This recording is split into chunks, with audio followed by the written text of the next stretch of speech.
know that a lot of people are struggling, especially in terms of visionaries, leaders.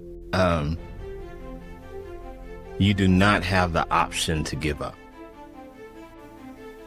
You cannot give up. Do not give up. Why can't you give up? There's one text in the Bible that says that the race is not given to the swift, nor the battle to the strong, but he that endure until the end.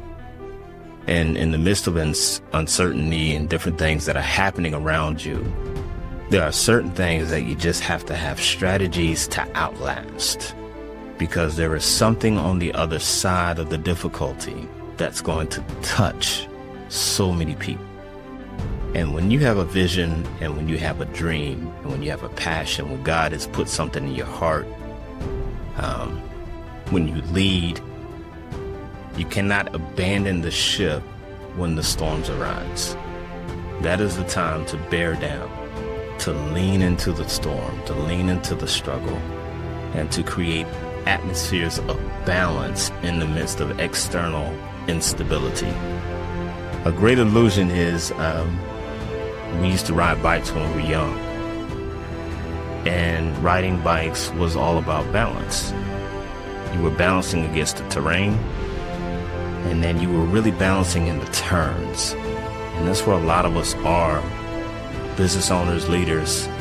We're in the midst of a turn. There's a shift, there's a change.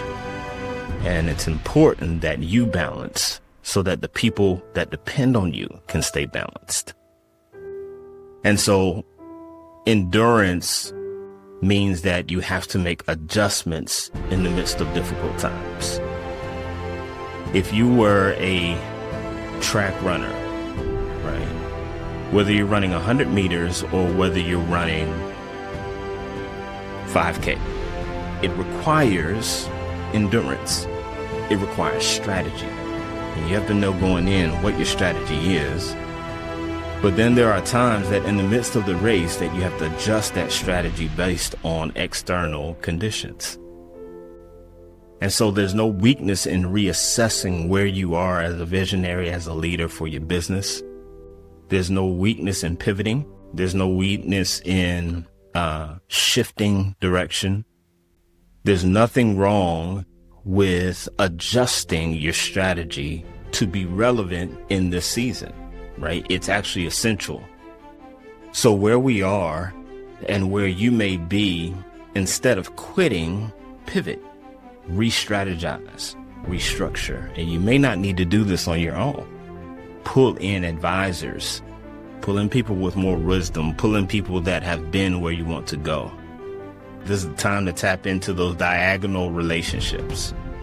Your horizontal relationships are those with your peers, the people that are right next to you, people that are always around you. Then you have that vertical relationship, which is a relationship with God. But in between those, you have the diagonal relationships with mentors and leaders, right? Pastors, counselors, people that you depend on to help guide you where you want to go. So it's important that in the turns, in the midst of difficult times, instead of quitting, you tap into those diagonal relationships in order to recalibrate where your mind is, and where your business is, where the people that you lead. You may need to pivot and restructure some things. You may need to move some people in your organization laterally. Like they were doing this division is dead, so let's shift you over here. And here's the other thing. There are some individuals that you may have to release. You may have to let go. You may have to pivot from employee to contractor. All those are essential parts of being a leader, knowing how and when to make changes in order to stay relevant and powerful in the midst of everything that you're going through, in the midst of everything that you're balancing against, the external storms, the external changes, whatever the case may be. Make those adjustments, but you cannot quit. Don't quit. Quitting is not an option, because someone is tied to what you have. Someone is tied to that vision, that dream. Your idea has value. It has power. It is a part of someone's success. It is a part of someone's breakthrough. It's going to free people. It's going to help people. It's going to touch people. So if you quit, the people that are waiting and depending on you and your vision and your dream and your idea and your business, your nonprofit, your ministry, all those people, the nation that is attached to your purpose will suffer. You never know how what you carry will save somebody's life. You never know how what you carry will benefit someone's life. You could be ready to touch the next president, the next judge, the next pastor, the next great this, the next amazing that. If you quit, you miss the opportunity to touch them. So the reality is that your faith must guide you.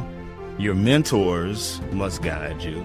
All of this must culminate into a pivot, a new direction, where you understand that in the midst of this thing, in the midst of these external storms and changes and shifts, there is something on the other side of this, right? There is a sunshine after every storm. The trick of the mind is to get us to think that, oh man, the storm is going to be forever. This is the last storm. No, the sun always shines again. But if you quit, you won't live to see it. You will miss it. Here's the embarrassing thing. A lot of times when we quit, someone else picks it up and they take it further. And so you end up seeing what was put in your hands in somebody else's hands. Why? Because the earth needs it. There was a demand for it in this earth realm. People needed it, right? And so if God has given you a passion for something, a heart for something, a heart for a void that's currently in the earth, you gotta tap into it and you gotta stick to it. There may be some things that you have to do as an entrepreneur in this season, take on some extra work, take on an extra job, whatever the case may be, to sustain the vision that God has given you. Downsize, shift, lateral movements, whatever it takes, make the necessary adjustments to get where you need to go.